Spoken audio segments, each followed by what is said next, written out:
रायगढ़ नामक एक नगर में देवमित्र नाम का एक व्यक्ति रहता था। उसके परिवार में 2 बूढ़े माता पिता थे और उनकी सारी जिम्मेदारी देवमित्र के ऊपर ही थी। देवमित्र भी पूरे मन के साथ अपने माता पिता की सेवा करता था। वह उनके लिए स्वयं भोजन बनाता था और हर प्रकार से उनकी देखभाल करता था। उसके माता पिता अब बूढ़े हो चले थे, इसलिए अब वह पहले से अधिक चिड़चिड़े हो गए थे। देवमित्र उन्हें अच्छे से अच्छा भोजन बना करके देता, लेकिन वह अक्सर उसके द्वारा बनाए गए भोजन में कोई ना कोई कमी निकाल ही देते थे। एक दिन की बात है, देवमित्र के माता पिता ने उससे कहा कि तुम अब विवाह कर लो, क्योंकि तुम हमारी देखभाल अच्छी तरह से नहीं कर पा रहे हो। घर में नई बहू आएगी, निश्चित ही वह हमारी देखभाल अच्छी तरह से कर पाएगी। देवमित्र ने उन्हें समझाने का प्रयास किया कि वह स्वयं से भी उनकी अच्छी तरह से देखभाल कर सकता है और उसे विवाह करने की आवश्यकता नहीं है, क्योंकि दूसरे के घर से आई हुई स्त्री शायद ही उनका अच्छी तरीके से ध्यान रखे। आखिर देवमित्र को अपने माता पिता की बात माननी पड़ी और उसका विवाह कर दिया गया। देवमित्र की स्त्री बड़ी ही भोली और दयालु थी। वह पूरा प्रयास करती थी कि सास ससुर को किसी प्रकार की कोई कमी ना हो। वह उन्हें समय से भोजन बना करके देती थी और उनका हर प्रकार से ध्यान रखती थी। कुछ दिनों तक सब कुछ ठीक था, लेकिन देवमित्र के माता पिता का व्यवहार धीरे धीरे बहू के प्रति खराब होने लगा। वह उसकी हर एक बात में कमी निकालते थे और उसके द्वारा किए गए प्रत्येक कार्य को वह खराबी बताते थे। वह पड़ोसियों से भी अपनी बहू की बुराई करते फिरते थे और इस प्रकार देवमित्र के घर में रोज़ रोज़ किसी न किसी बात को लेकर बहस होती थी। कभी उसके माता पिता रूठ जाते थे तो कभी उसकी पत्नी।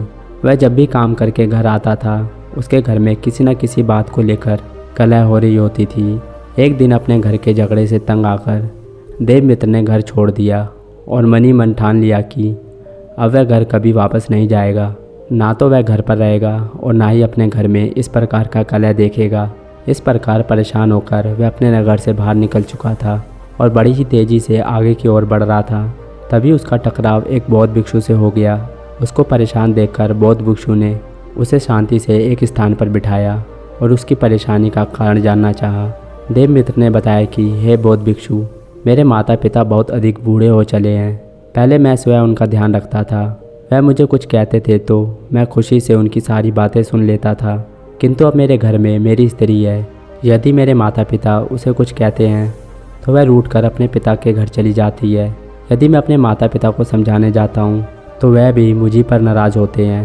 मुझे समझ में नहीं आ रहा है कि मेरे घर में शांति की स्थापना किस प्रकार की जाए। यही सब कुछ देखकर आज मैंने अपना घर छोड़ दिया और अब मैं कभी वापस नहीं जाऊंगा। देवमित्र की बातें सुनकर बौद्ध भिक्षु मुस्कुराए और बोले, यह तो प्रत्येक घर की कहानी है कि माता पिता और स्त्री में अक्सर किसी न किसी बात को लेकर अनबन होती रहती है। संसार का प्रत्येक पुरुष अपना घर छोड़ने लग जाए तो संसार में परिवार का तो नाम ही खत्म हो जाएगा। तुम्हारे माता पिता बहुत अधिक बूढ़े हो चले हैं, इस कारण उनके पास धैर्य की कमी हो गई है। वह स्वयं अपना कार्य नहीं कर सकते, इस कारण उनके मन में हीन भावना आ गई है। उन्हें प्रेम से समझाने की आवश्यकता है। देवमित्र ने कहा कि बौद्ध भिक्षु, मैं तो उन्हें समझा समझा कर थक गया हूँ, अब आप ही मेरी सहायता कीजिए। आप एक ज्ञानी पुरुष हैं, आपकी बात मेरे माता पिता को अवश्य समझ में आएगी। भिक्षु ने कहा, ठीक है, मैं तुम्हारे माता पिता को बुढ़ापे के नियमों के बारे में अवश्य बताता हूँ, तुम मुझे उनके पास लेकर चलो। देवमित्र बौद्ध भिक्षु को अपने घर लेकर आया। देवमित्र घर के बाहर ही रुक गया और बौद्ध भिक्षु अंदर चले गए। अपने घर में सन्यासी को आता हुआ देखकर देवमित्र के माता पिता बहुत अधिक प्रसन्न हुए। उन्होंने भिक्षु को बड़े ही प्रेम के साथ बैठने के लिए आसन दिया और भोजन करने के लिए कहा। बौद्ध भिक्षु ने कहा कि नगर के लोग मुझे बता रहे थे कि आपकी बहू अच्छा भोजन नहीं बनाती है, फिर मैं किस प्रकार आपके घर का भोजन कर लूं? बौद्ध भिक्षु के मुख से यह बात सुनकर देवमित्र के माता पिता बहुत अधिक लज्जित हुए। वे मन ही मन सोच रहे थे कि यदि हमने अपने घर की बात नगर में नहीं फैलाई होती तो आज ये बौद्ध सन्यासी हमारे घर में भोजन अवश्य करते। देवमित्र के माता पिता ने फिर से प्रयास किया और कहा कि आप एक बार हमारे घर का भोजन अवश्य करें।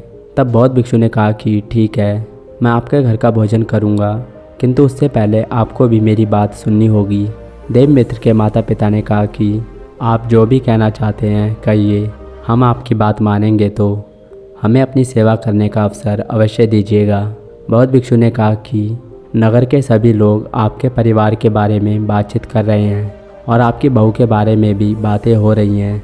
तब देवमित्र के माता पिता ने कहा, हमारी बहू ऐसी है जो हमारा बिल्कुल ध्यान नहीं रखती है, वह हमारा सम्मान नहीं करती है, हमें अच्छा भोजन भी बनाकर नहीं देती है। हम स्वयं बूढ़े हैं, किंतु उस स्त्री को यह नहीं पता कि वह भी एक दिन बूढ़ी हो जाएगी।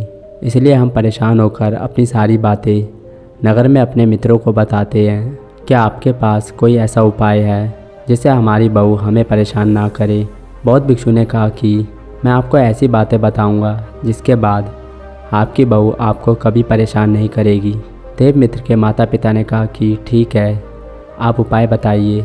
बौद्ध भिक्षु ने कहा कि देखिए, आप बूढ़े हो चले हैं और बुढ़ापा ऐसी अवस्था है जिसमें व्यक्ति ना चाहते हुए भी दूसरे व्यक्ति पर आश्रित हो जाता है। इसलिए बुढ़ापे का पहला नियम है कि अपनी वाणी पर संयम रखा जाए। यदि बुढ़ापे में आप अपनी वाणी पर संयम नहीं रखेंगे तो निश्चित ही आपके लिए समस्या की बात होगी। भले ही बुढ़ापे की अवस्था में शरीर में ताकत ना हो, किंतु हमारी वाणी में इतनी ताकत होती है कि यह किसी को भी घायल कर दे अथवा किसी को भी प्रसन्न कर दे। आप इस वाणी का सही इस्तेमाल करें। जो व्यक्ति आपसे प्रसन्न रहेगा वह मन लगाकर आपकी सेवा करेगा और आपको प्रसन्न रखने का प्रयास करेगा। इस प्रकार आपके जीवन में भी शांति होगी। बोलने से पहले एक बार अवश्य यह विचार करें कि मेरी बातों से किसको दुख होगा और किसको प्रसन्नता मिलेगी। अपनी वाणी को बहुत ही ज़्यादा संयम के साथ इस्तेमाल करें। बुढ़ापे का दूसरा नियम है कि जब किसी चीज़ की आवश्यकता हो तभी उसकी मांग करें। बुढ़ापा वह अवस्था है जहाँ पर यदि आपको कोई वस्तु चाहिए तो निश्चित ही आपको दूसरों पर निर्भर रहना होता है। आप स्वयं अपना भोजन नहीं बना सकते। मान लीजिए आपको भूख लगी है और आपको भोजन की आवश्यकता है। उस समय यदि घर में भोजन तैयार नहीं है तो आपको थोड़ी देर के लिए धैर्य रखना चाहिए और प्रेम से अपनी बहू से भोजन की मांग करनी चाहिए। थोड़ी देर का धैर्य आपके जीवन में शांति ला सकता है। यदि कोई व्यक्ति किसी दूसरे कार्य में व्यस्त है तो आपको उसके समय का भी ध्यान रखना चाहिए और अपनी मांग को थोड़ा पीछे रखते हुए समय के अनुसार ही वस्तु की मांग करनी चाहिए। बुढ़ापे का तीसरा नियम है, अपने घर की बात दूसरों से कभी नहीं करनी चाहिए। अपने घर की बातें दूसरों से करने से केवल और केवल समाज में बेइज्जती ही होती है। मान लीजिए आपकी बहू आपके लिए भोजन तैयार कर रही है। यदि कभी उससे कुछ गलती हो जाए तो कभी भी उसका ढिंढोरा नहीं पीटना चाहिए, क्योंकि आपको अपना बुढ़ापा अपनी बहू के साथ बिताना है, ना कि समाज के अन्य लोगों के साथ।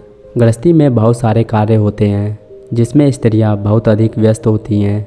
यदि कभी बहू से भोजन में नमक मिर्च कम या ज़्यादा हो जाए तो बात का बतंगड़ ना बनाते हुए उसे प्रेम से समझा देना चाहिए। यदि आप ऐसा करते हैं तो उसे भी बुरा नहीं लगेगा और वह अपने आप में सुधार करने का प्रयास करेगी। बौद्ध भिक्षु के मुख से इस प्रकार के नियम सुनकर देवमित्र के माता पिता ने कहा कि साधु महाराज, हम ये तीनों नियम समझ चुके हैं, आप हमें चौथे नियम के बारे में भी बताइए। बौद्ध भिक्षु ने कहा कि चौथा नियम है कि यह बात स्वीकार करनी चाहिए कि अब आप आश्रित हैं और यदि आप प्रेम से नहीं रहेंगे तो समस्या आपको ही होगी। कई बार व्यक्ति अपने जीवन के शुरुआती दिनों में बहुत अधिक ताकतवर और शक्तिशाली होते हैं, किंतु जैसे जैसे उनकी उम्र ढलती जाती है उनकी शक्तियाँ कम होने लगती हैं और ना चाहते हुए भी उन्हें आश्रय लेना पड़ता है।